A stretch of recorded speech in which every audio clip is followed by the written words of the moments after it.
बिना 2014 में जब आप चुनाव लड़े थे तो आपकी जमानत जब्त हो गई थी और अगली बार जनता फिर से आपका जमानत जब्त करके दिखा देगा। यह पूरा दिक्कत उनको शुरू हुई 11 जुलाई से। जब 11 जुलाई को पीएफआई का मॉड्यूल पकड़ा जाता है और यह साफ हो जाता है कि पूरे हिंदुस्तान में 2047 में इस्लामिक राष्ट्र बनाने का एक साजिश रचा जा रहा है। मन में लालच हो गया कि हम 1990 में जिस तरह से युवा जनता दल के अध्यक्ष थे देश के, हम इस बार पूरा का पूरा राष्ट्रीय जनता दल को ली। डॉक्टर संजय जायसवाल जिंदाबाद जिंदाबाद जिंदाबाद। इस बात के लिए नहीं हो रहा है कि नीतीश जी ने हम लोगों के साथ क्यों धोखा दिया। धरना इस बात के लिए हो रहा है कि नीतीश जी ने बिहार के जनता के साथ और प्रधानमंत्री नरेंद्र भाई मोदी जी के साथ धोखा दिया। अगर आप पहला फेज याद करें तो एनडीए पूरे तौर पे साफ हो गई और उसके बाद एक बार नरेंद्र मोदी जी उतरते हैं, एक आम कार्यकर्ता की तरह रोज 5-5 जनसभाएं करते हैं और जब जनसभाओं में वह कहते हैं कि मैं गारंटर हूं बिहार की जनता नीतीश जी को मुख्यमंत्री बनाए या अच्छा काम करेंगे, उनके गारंटी पर जनता वोट देती है। और उसके हुआ क्या, नीतीश जी को हमसे बहुत कष्ट था, हमसे व्यक्तिगत उनको बहुत ज्यादा कष्ट था। इसलिए कष्ट था कि मैं क्यों शराब से मौत होती है, कहते थे बिहार में शराब ही नहीं बिकती है। और हम कहते थे कि वही सब माफिया जो पहले हत्या और अपहरण करते थे वह आज शराब बेचने का धंधा कर रहे हैं, इसलिए उनको कष्ट हो जाता था। हम क्यों चले गए अपने लोकसभा क्षेत्र में जब 14 व्यक्ति शराब से मरे और उनके घर हमने जाके थोड़ी सी मदद कर दी, तो सबसे ज्यादा कष्ट उनको हो गया कि शराब जो पीता है उसको मदद क्यों करते हो। एक गरीब जिसके घर में झोपड़ी भी नहीं है उसको जाकर के थोड़ा मदद कर देने से उनको तकलीफ हो जाता है। लेकिन ज्यादा दिक्कत उनको शुरू हुई 11 जुलाई से।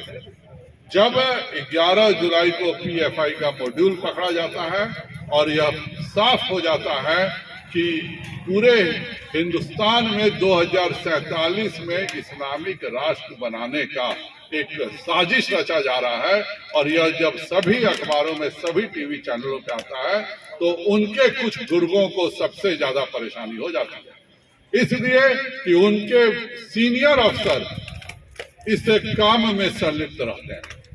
और हर बार हम लोग पूछेंगे, हैदराबाद से आता है विस्फोटक, दरभंगा में विस्फोट होता है, ट्रायल में देखा जाता है कि क्या हम हिंदुस्तान के हर स्टेशन पर पार्सल बम भेज के विस्फोट कर सकते हैं। कहा जाता है नहीं नहीं ये कोई बात नहीं। आज तक किसी को नहीं पता है कि उसका अंजाम में कैसे कैसे क्या हुआ। जब मदरसा में विस्फोट होता है मुंगेर में, हम प्रश्न करते हैं कि यह चीज रोकी जाए, कहा गया पटाखा का विस्फोट होता है। जब भागलपुर में विस्फोट होता है, गोपालगंज में होता है, अभी हाल में देखिए तो छपरा में विस्फोट होता है, मैंने यही पूछ लिया वो क्या पटाखा का विस्फोट है। जब हमने पूछा कि ये कौन पटाखा का दुकानदार है, आज तक मैं बचपन से कितने घर में गया हूँ, कभी भी मैंने किसी के घर में ताखाना नहीं देखा। यह कौन पटाखा बनाने वाला था जिसके घर में ताखाना था, तो यह प्रश्न उनको चुभता है। यह पूरा जो गठजोड़ हुआ है सिर्फ 2 कारणों से गठजोड़ हुआ है। पहला कारण यह है कि जो पीएफआई के लोग हैं, जो एसडीपीआई के लोग हैं, वह उनकी नीतीश कुमार के अफसरों से मिली भगत है और वोटर वह राजद के हैं। तो इसलिए यह अफसर और वोटर मिल करके एक पूरा गठजोड़ बनाने के लिए हुआ कि भाई आप दोनों मिल जाइए, नहीं तो यह जो एनआईए की जांच हो रही है इसमें सब लोग फंसेंगे, इसमें बिहार सरकार के उच्च पदाधिकारी फंसेंगे। अगर इससे बचना है तो एक ही काम है कि यह गठजोड़ तोड़ना होगा। यह सबसे बड़ा कारण था जिसके कारण गठजोड़ टूटा। और दूसरा, नीतीश कुमार जी के मन में लालच हो गया कि हम 1990 में जिस तरह से युवा जनता दल के अध्यक्ष थे देश के, हम इस बार पूरा का पूरा राष्ट्रीय जनता दल को लील सकते हैं। काहे कि वह खुद जानते हैं 2007-8 में किसने मनमोहन सिंह को कागज दिया था। यह जो आईआरसीटी घोटाला है जिसमें हृदयानंद और भोला यादव आज जेल की हवा खा रहे हैं, यह सारा कागज नीतीश कुमार और ललन सिंह ने दिया था। और आज हमसे भी पूछा जाता था कि क्यों नहीं ये लोग जेल जा रहे हैं। और जब आज वो दोनों जेल चले गए और यह दिख रहा है कि एक पूरा परिवार जेल में जाएगा, तो इनको लग रहा है कि यही मौका है, इन लोगों के साथ मीठा मीठा बात करो, और यह पूरा परिवार जब जेल में जाएगा तो पूरा राष्ट्रीय जनता दल हम हड़प लेंगे। यह सबसे बड़ी साजिश है। और दूसरा तरफ तेजस्वी जी है, उनको लग रहा है कि जो आदमी हमारा सारा घोटाला का कागज दिया, जिस आदमी के कारण हम जेल जाने के नौबत में है, वही आदमी हमको बचा सकता है। और इसका इन दोनों का यह व्यक्तिगत इंटरेस्ट और उसमें पीएफआई का जो फेविकॉल लगा, यही फेविकॉल है जो इन दोनों को जोड़ने का काम किया है। और उस पर से ललन सिंह कहते हैं कि इस बार 40 सीट हम कम कर देंगे। माननीय ललन सिंह जी, अपनी याददाश्त थोड़ा ठीक कीजिए। आपका लोकसभा क्षेत्र है मुंगेर, 3 जदयू की सीटें लड़ी गई, 3 भाजपा की सीटें लड़ी गई। भाजपा तीनों सीट जीती और आपके लोकसभा क्षेत्र में जनता दल यूनाइटेड तीनों सीट हारा। और इसलिए हारा क्योंकि यह आपके कुकर्म थे। और भाजपा केवल इसलिए 3 सीटें जीती क्योंकि आप में जितनी क्षमता थी, हमारे जो अभी वर्तमान विधानसभा के स्पीकर है विजय सिन्हा जी का, उनका आपने विरोध किया। 10 बार मुझसे कहा होगा, ललन सिंह में हैसियत है तो आके पब्लिकली बोला कि उन्होंने नहीं कहा कि तुम बहुत घटिया आदमी को टिकट दे रहे हो, यह कभी भी लखीसराय से चुनाव नहीं जीतेगा। क्या यह सच नहीं है कि उन्होंने ज्ञानू के खिलाफ एक उम्मीदवार दिया और भाजपा वहां से हार जाए? क्या यह सच नहीं है कि हमारा मुंगेर के खिलाफ उन्होंने प्रणव यादव के खिलाफ उम्मीदवार दिया?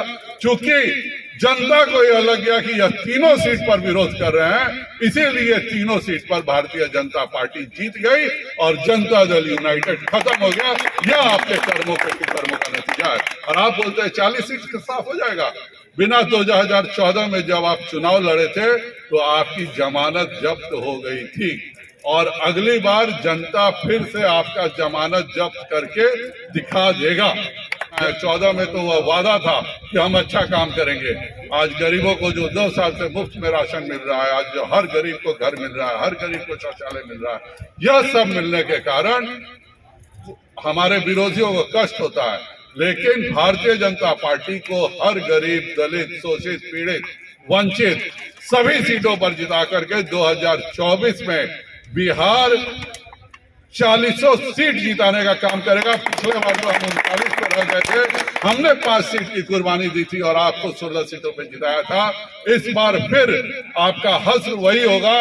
2014 में 2 सीटें आप जीत गए थे, इस बार आपका खाता भी जनता नहीं खोलेगी। आपने जितना भी, और यह एक बहुत अजीब पार्टी है, इसमें जो राष्ट्रीय अध्यक्ष बनता है, नीतीश कुमार को वही लगता है कि यह धोखा देगा। उन्होंने जॉर्ज फर्नांडिस को साफ किया, उसके बाद राष्ट्रीय अध्यक्ष बनाया शरद यादव को, फिर शरद यादव को साफ किया, उसके बाद राष्ट्रीय अध्यक्ष बनाया आरसीपी सिंह को। आज कहते हैं कि आरसीपी सिंह बहुत गलत है। क्या गलत है? वो आपने राष्ट्रीय अध्यक्ष बनाया था, तो कोई राष्ट्रीय अध्यक्ष से बात नहीं करेगा तो क्या पड़ोस के चाय के दुकान वाले से बात करेगा? और आरसीपी से क्यों कष्ट है इनको?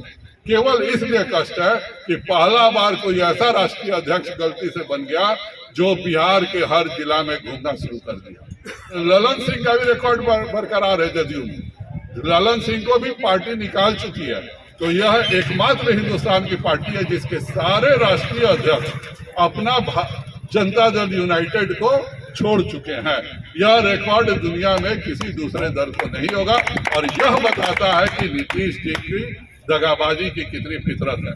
आज आरसीपी की जरूरत खत्म हो गई है, बहाना आपको मिल रहा है। अभी एक नया आईएएस लाए हैं आप, मनीष वर्मा को, उसको अब आप सारा अफसरों के दलाली का काम दिया गया है, उसको कैबिनेट मंत्री का दर्जा दिया गया है। मैं आज ही घोषणा कर रहा हूं, 3 साल बाद फिर यह बहाना मारेंगे कि यह मनीष वर्मा को यह धोखा दिया और राजद धोखा दे रहा है, इसलिए हम अपना राह फिर बदल के कहीं और चले जाएंगे।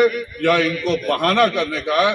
मैं भाजपा के प्रत्येक बूथ के कार्यकर्ता से कहूंगा, हम आज बूथ पर तैयार हैं। हम 2015 की भाजपा नहीं है, आज हर एक बूथ पर हमारा पन्ना प्रमुख बन चुका है। 2024 में तो हम सभी सीटें जीतेंगे ही। 2025 में बिहार के इतिहास में पहली बार पूरे बहुमत और 2/3 बहुमत के साथ बिहार में भाजपा सरकार बनाएगी। मैं एक बार आप सभी से अनुरोध करूंगा कि जोरदार नारा लगाइए, नरेंद्र मोदी जिंदाबाद, नरेंद्र मोदी जिंदाबाद।